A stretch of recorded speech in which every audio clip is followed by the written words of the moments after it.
नमस्कार। प्रधानमंत्री जी का ऑनलाइन आगमन हो चुका है, हम उनका अभिवादन करते हैं। सभी को नमस्कार।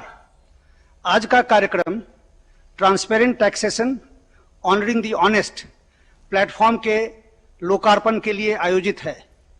मैं अब आदरणीय वित्त मंत्री जी से स्वागत उद्बोधन के लिए अनुरोध करता हूं। आदरणीय वित्त मंत्री जी। Namaskar. Respected Prime Minister, captains of Indian industry, business leaders, tax and audit professionals, officers of the Income Tax Department. Today is a landmark day in the history of tax administration. The vision of the Prime Minister is to empower the taxpayers, to provide a transparent system, and to honor the honest taxpayer.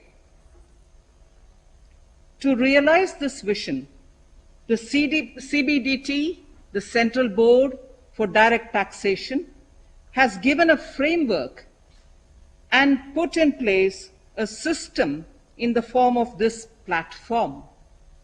A transparent, efficient and accountable tax administration is what this platform brings in.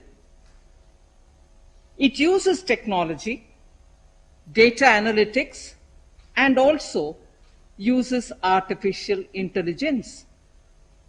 What does this mean to the taxpayer in the country? It eases compliance burden. It brings in fair, objective and a just system. There shall not be any physical interface between the department and the taxpayer, and to an extent it shall bring in certainty of information. The IT department, the Income Tax Department, has undertaken several reforms which in a normal era would have been remembered as a significant milestone. Last year, it brought down the corporate tax from 30 to 22% for all the manufacturing existing units. It also brought it down to introduced 15% taxation for new manufacturing companies. It removed the dividend distribution tax. It also simplified the personal income tax structure and gave a complete framework of option with simplified and reduced tax structure for those who did not want exemptions or deductions. In other words, taxpayers were given a choice, an option. The Income Tax Department also provided the option for cooperatives to pay taxes at a concessional rate. So, in order to provide accountability, the department has also committed itself for providing document identification number, the DIN as we come to call it. And this is for all its communications. Without the DIN, the document identification number, a document emanating from the Income Tax Department shall be invalid. It also, therefore, provides traceability and authenticity to the communication of the department with its taxpayers. Pre-filled forms are also being provided to taxpayers so that the high-value financial transactions are recorded somewhere, and it enables the taxpayer to see those information visible upfront even as he wants to comply by paying the taxes. Honorable Prime Minister, the department is also hand-holding taxpayers and helping them to understand how to use pre-filled forms, and therefore it's not just introducing a transparent system but also is helping the taxpayers to be able to understand and comply. Honorable Prime Minister, under your guidance, we also brought in the Vivad Se Vishwas scheme, through which we wanted to bring in a closure to all the pending tax disputes. That has received a lot of good response from the taxpayers. Respective Prime Minister, the IT department has also taken up several measures to provide digital transaction and electronic modes of payments for the taxpayers. During the COVID pandemic, the department also provided relief to the taxpayers by extending statutory timelines for filing of returns. The department also has released the refunds which are due to the taxpayers in an expeditious manner. Lastly, Honorable Prime Minister, the officers and the staff of IT department, Income Tax Department, deserve our appreciation for their untiring efforts to bring reality to your vision. I would like to make a special mention to all the Income Tax Gazetted Officers Association members who this morning have sent a message to the Finance Secretary, a message of commitment, a message of their commitment to see that this vision of the Honorable Prime Minister is realized without any glitches. Thank you very much. धन्यवाद वित्त मंत्री जी। अब मैं आदरणीय प्रधानमंत्री महोदय से आदरपूर्वक निवेदन करता हूं कि वे कृपया transparent taxation honouring the honest platform का लोकार्पण करें।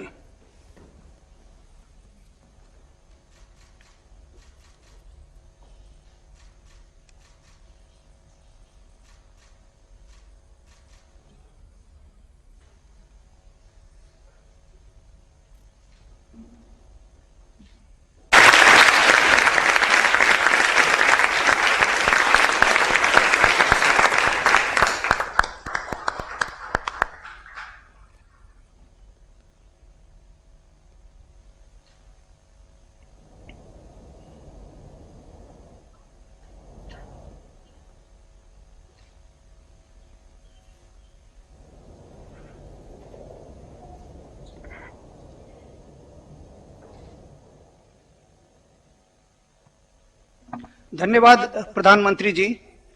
अब मैं आपसे अनुरोध करूंगा कि आप अपने विचारों से हमारा मार्गदर्शन करें।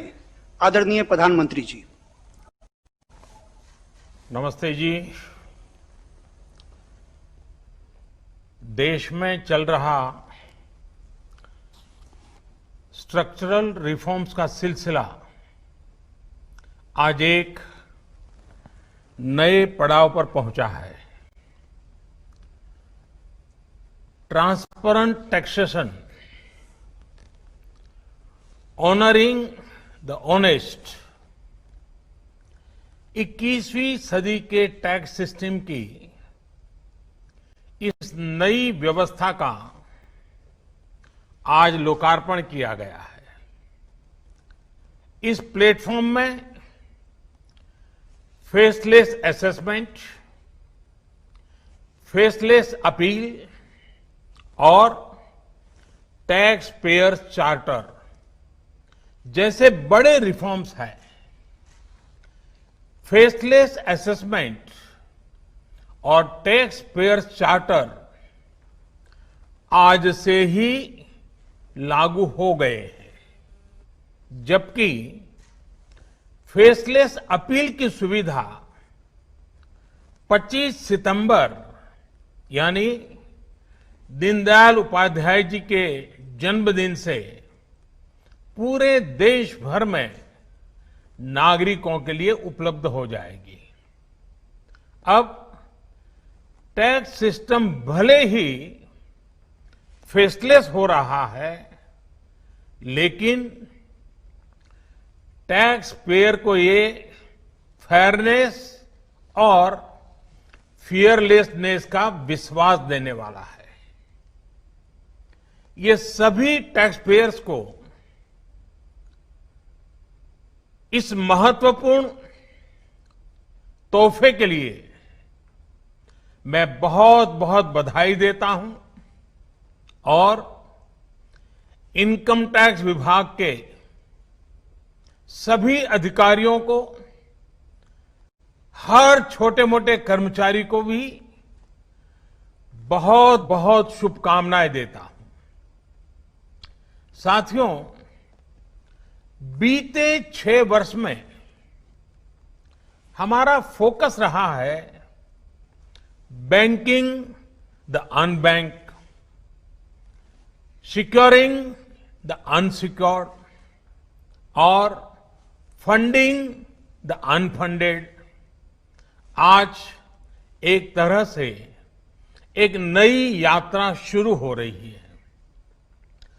ऑनरिंग द ऑनेस्ट, ईमानदार का सम्मान। देश का ईमानदार टैक्स पेयर राष्ट्र निर्माण में बहुत बड़ी भूमिका निभाता है।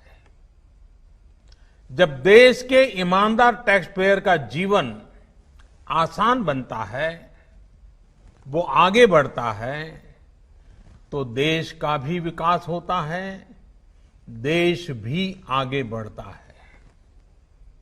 साथियों, आज से शुरू हो रही नई व्यवस्थाएं, नई सुविधाएं, मिनिमम गवर्नमेंट, मैक्सिमम गवर्नेंस, इसके प्रति हमारी प्रतिबद्धता को और मजबूत करती है।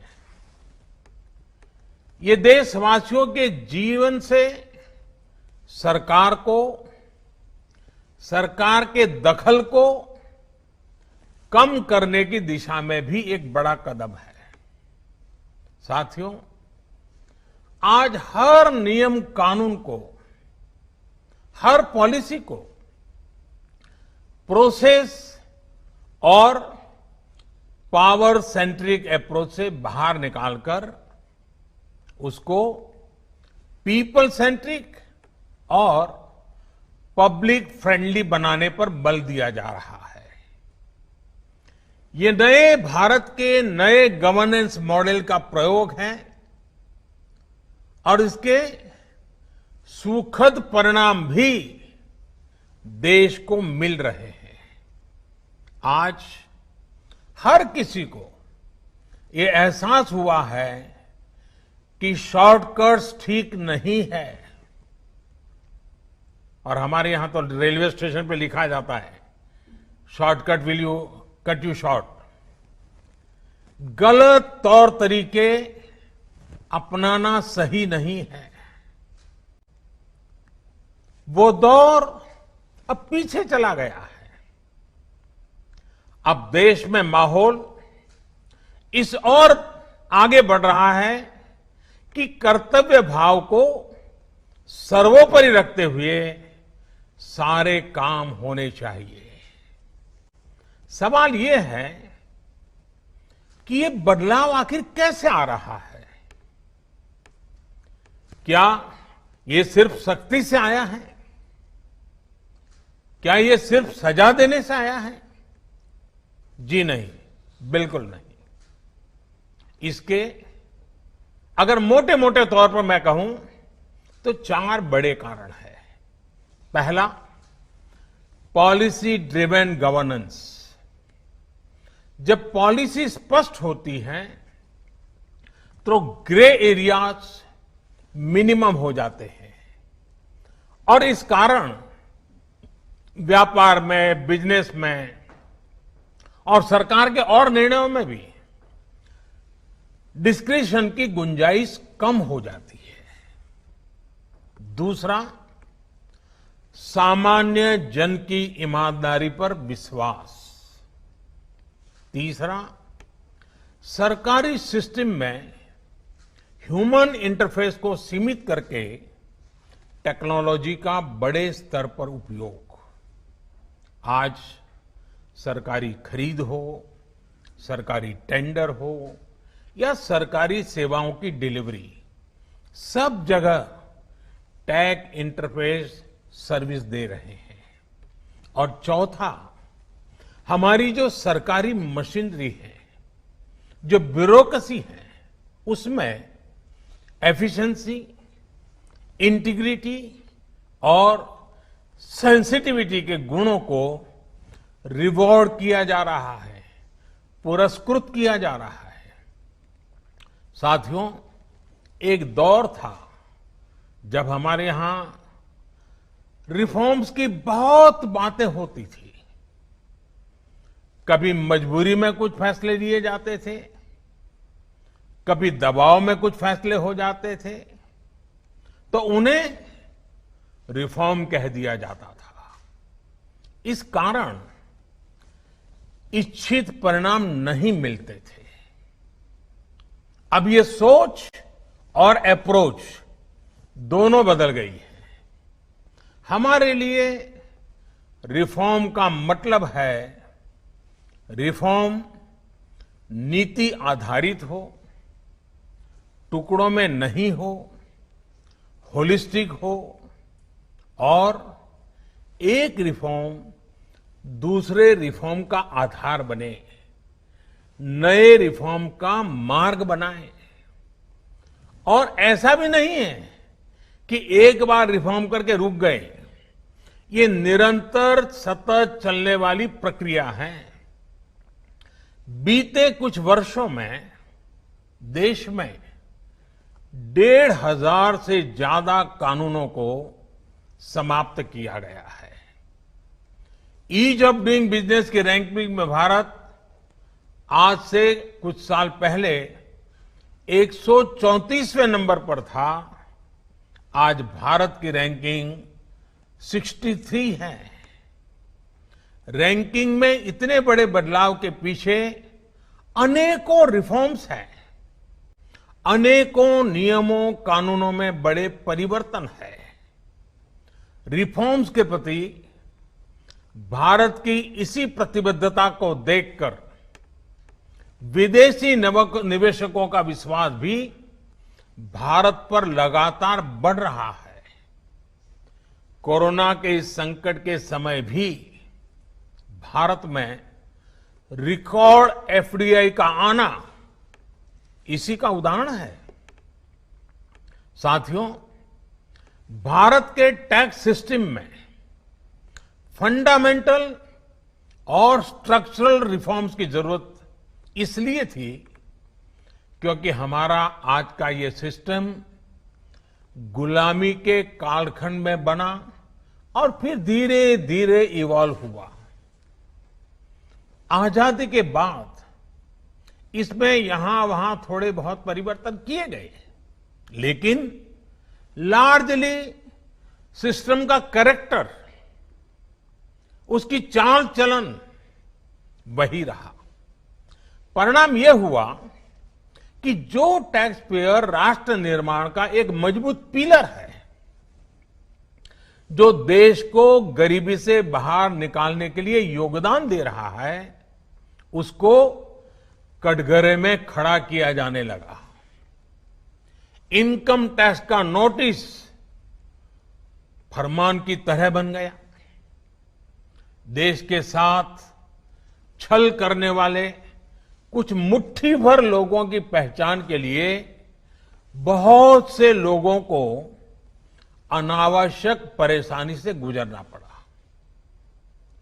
कहां तो टैक्स देने वालों की संख्या में गर्व के साथ विस्तार होना चाहिए था और कहां गठजोड़ की, साठगांठ की व्यवस्था बन गई। इस विसंगति के बीच ब्लैक और व्हाइट का उद्योग भी फलता फूलता गया। इस व्यवस्था ने ईमानदारी से व्यापार कारोबार करने वालों को, रोजगार देने वालों को और देश की युवा शक्ति की आकांक्षाओं को प्रोत्साहित करने के बजाय कुचलने का काम किया। साथियों, जहां कॉम्प्लेक्सिटी होती है, वहां कंप्लायंस भी मुश्किल होता है। कम से कम कानून हो, जो कानून हो वो बहुत स्पष्ट हो, तो टैक्स पेयर भी खुश रहता है और देश खुशहाल होता है। बीते कुछ समय से यही काम करने की दिशा में एक के बाद एक कदम उठाए जा रहे हैं। अब जैसे दर्जनों टैक्सेस की जगह जीएसटी आ गया, रिटर्न से लेकर रिफंड की व्यवस्था को पूरी तरह से ऑनलाइन किया गया। जो नया स्लैब सिस्टम आया है उसमें बेवजह के कागजों और दस्तावेजों को जुटाने की मजबूरी से मुक्ति मिल गई है। यही नहीं, पहले 10 लाख रुपए से ऊपर के विवादों को लेकर सरकार हाई कोर्ट और सुप्रीम कोर्ट पहुंच जाती थी। अब हाई कोर्ट में 1 करोड़ रुपए तक के और सुप्रीम कोर्ट में 2 करोड़ रुपए तक के केस की सीमा तय की गई है। विवाद से विश्वास जैसी योजना से कोशिश ये है कि ज्यादातर मामले कोर्ट से बाहर ही सुलझ जाए। इसी का नतीजा है कि बहुत कम समय में ही करीब 3 लाख मामलों को सुलझाया जा चुका है। साथियों, प्रक्रियाओं की जटिलताओं के साथ साथ देश में टैक्स भी कम किया गया है। 5 लाख रुपए की आय पर अब टैक्स 0 है। बाकी स्लैब में भी टैक्स कम हुआ है। कॉरपोरेट टैक्स के मामले में हम दुनिया में सबसे कम टैक्स लेने वाले देशों में से एक हैं। साथियों, कोशिश ये है कि हमारी टैक्स प्रणाली सीमलेस हो, पेनलेस हो, फेसलेस हो। सीमलेस यानी टैक्स एडमिनिस्ट्रेशन हर टैक्स पेयर को उलझाने के बजाय समस्या को सुलझाने के लिए काम करे। पेनलेस यानी टेक्नोलॉजी से लेकर रूल्स तक सब कुछ सिंपल हो। फेसलेस यानी टैक्स पेयर कौन है और टैक्स ऑफिसर कौन है, इससे मतलब ही नहीं होना चाहिए। आज से लागू होने वाले ये रिफॉर्म्स इसी सोच को आगे बढ़ाने वाले हैं। साथियों, अभी तक तो होता यह है कि जिस शहर में हम रहते हैं उसी शहर का टैक्स डिपार्टमेंट हमारी टैक्स से जुड़ी सभी बातों को हैंडल करता है। स्क्रूटिनी हो, नोटिस हो, सर्वे हो या फिर जब्ती हो, इसमें उसी शहर के इनकम टैक्स डिपार्टमेंट की आयकर अधिकारी की मुख्य भूमिका रहती है। अब ये भूमिका एक प्रकार से खत्म हो गई है। अब इसको टेक्नोलॉजी की मदद से बदल दिया गया है। अब स्क्रूटिनी के मामलों को देश के किसी भी क्षेत्र में किसी भी अधिकारी के पास रैंडम तरीके से आवंटित किया जाएगा। अब जैसे मुंबई के किसी टैक्स पेयर का रिटर्न से जुड़ा कोई मामला सामने आता है, तब इसकी छानबीन का जिम्मा मुंबई के अधिकारी के पास नहीं जाएगा, बल्कि संभव है कि वो चेन्नई चला जाए, गुवाहाटी चला जाए, रायपुर चला जाए, अहमदाबाद चला जाए। वो फेसलेस टीम के पास जा सकता है और वहां से भी जो आदेश निकलेगा उसका रिव्यू किसी दूसरे शहर, कहीं जयपुर हो जाएगा, बेंगलुरु हो जाएगा, चेन्नई हो जाएगा, कोची हो जाएगा, वहां की टीम करेगी। अब फेसलेस टीम कौन सी होगी, इसमें कौन होगा, ये भी कंप्यूटर रैंडमली तय करेगा। और ये प्रक्रिया भी बार बार उसमें बदलाव होता रहेगा। साथियों, इस सिस्टम से करदाता और इनकम टैक्स दफ्तर को जान पहचान बनाने का, प्रभाव और दबाव का मौका अब 0 हो गया। सब अपने अपने दायित्व के हिसाब से काम करेंगे। डिपार्टमेंट को इससे लाभ ये होगा कि अनावश्यक मुकदमेबाजी बचेंगे उससे। दूसरा, ट्रांसफर पोस्टिंग में लगने वाली गैर जरूरी ऊर्जा से भी अब राहत मिलेगी। इसी तरह टैक्स से जुड़े मामलों की जांच के साथ साथ अपील भी अब फेसलेस होगी। साथियों, इस एक महत्वपूर्ण रिफॉर्म के साथ साथ आज भारत एक बहुत महत्वपूर्ण कदम उठा रहा है और वो है टैक्स पेयर चार्टर। ये टैक्स पेयर चार्टर भी देश की विकास यात्रा में बहुत बड़ा कदम है और टैक्स पेयर के लिए अधिकार और कर्तव्य दोनों को संतुलित करने का और सरकार की जिम्मेवारी पक्की करने का ये बहुत अहम कदम है। टैक्स पेयर को इस स्तर का सम्मान और सुरक्षा देने वाले दुनिया में बहुत कम देश है, गिने चुने देश हैं। लेकिन अब भारत भी इस महत्वपूर्ण कदम की ओर अपने आप को ले जाकर के उसमें शामिल हो गया है। अब टैक्स पेयर को उचित, विनम्र और तर्क संगत व्यवहार का भरोसा दिया गया है। यानी आयकर विभाग को अब टैक्स पेयर की डिग्निटी का संवेदनशीलता के साथ ध्यान रखना होगा। अब टैक्स पेयर की बात पर विश्वास करना होगा। डिपार्टमेंट उसको बिना किसी आधार के ही शक की नजर से नहीं देख सकता। अगर किसी प्रकार का संदेह है भी तो टैक्स पेयर को अब अपील और समीक्षा का भी अधिकार दिया गया है। साथियों, अधिकार हमेशा दायित्वों के साथ आता है, कर्तव्यों के साथ आते हैं। इस चार्टर में भी टैक्स पेयर से कुछ अपेक्षाएं की गई हैं। टैक्स पेयर के लिए टैक्स देना या सरकार के लिए टैक्स लेना ये कोई हक का, अधिकार का विषय नहीं है, बल्कि ये दोनों का दायित्व है, जिम्मेवारी है, कर्तव्य है, रिस्पॉन्सिबिलिटी है। टैक्स पेयर को टैक्स इसलिए देना है क्योंकि उसी से सिस्टम चलता है। देश की एक बड़ी आबादी के प्रति देश अपना फर्ज निभा सकता है और उज्जवल भविष्य की ओर कदम भी रख सकता है। इसी टैक्स से खुद टैक्स पेयर को भी तरक्की के लिए, प्रगति के लिए बेहतर सुविधाएं और इंफ्रास्ट्रक्चर मिल पाता है।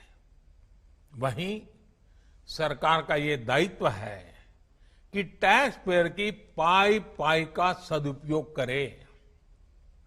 ऐसे में आज जब करदाताओं को सुविधा और सुरक्षा ये दोनों मिल रही हैं तो देश भी हर टैक्स पेयर से अपने दायित्वों के प्रति ज्यादा जागरूक रहने की अपेक्षा करता है।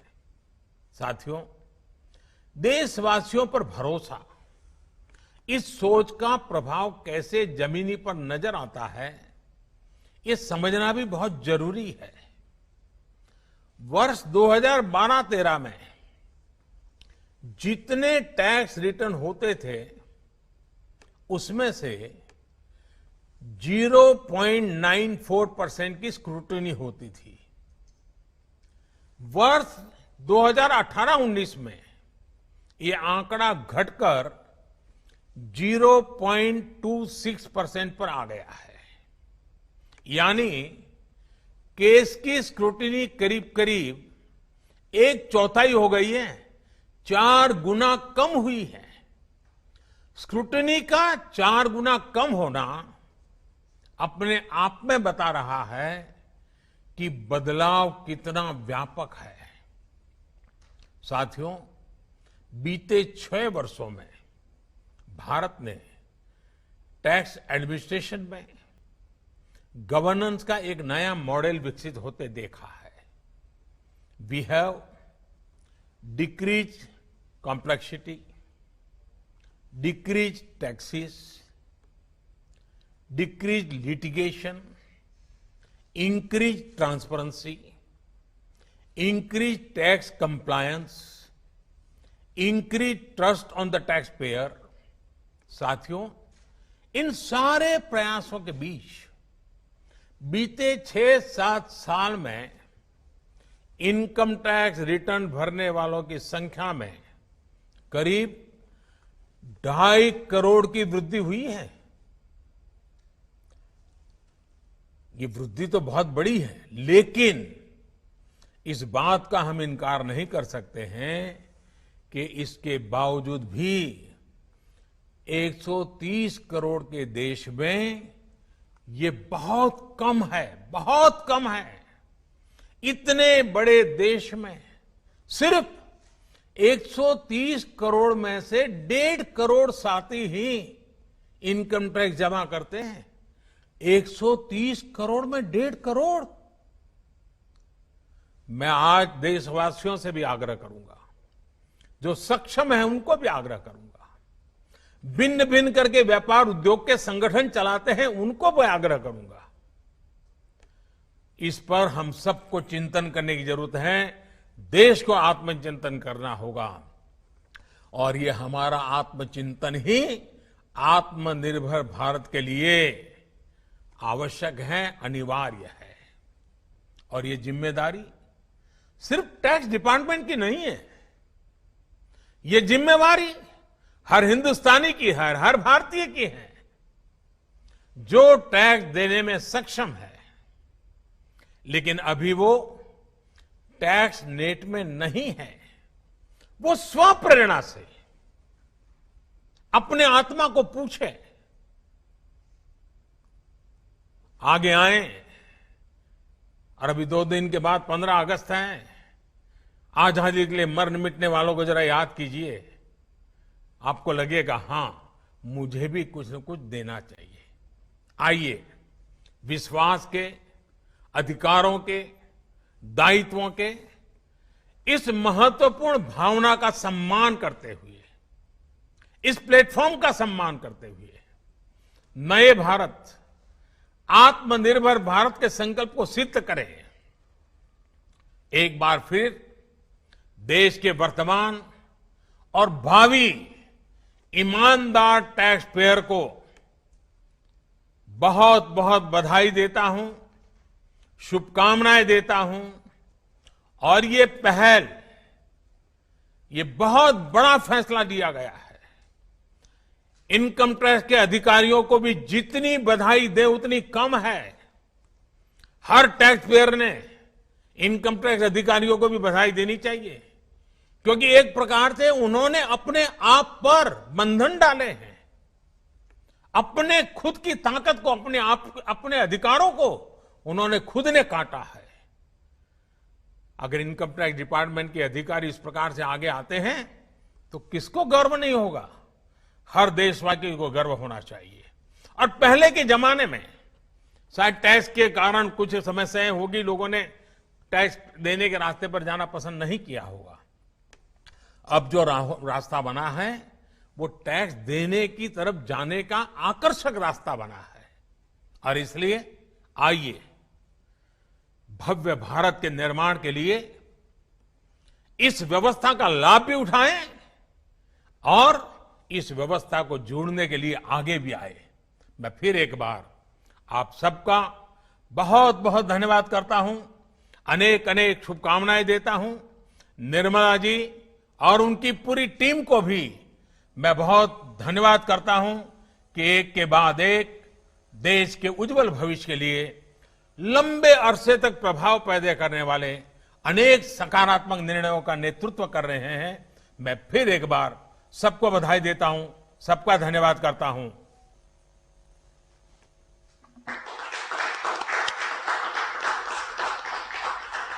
धन्यवाद। धन्यवाद प्रधानमंत्री जी। इस कार्यक्रम के अंत में हम आपका, आदरणीय वित्त मंत्री जी का, वित्त राज्य मंत्री जी का और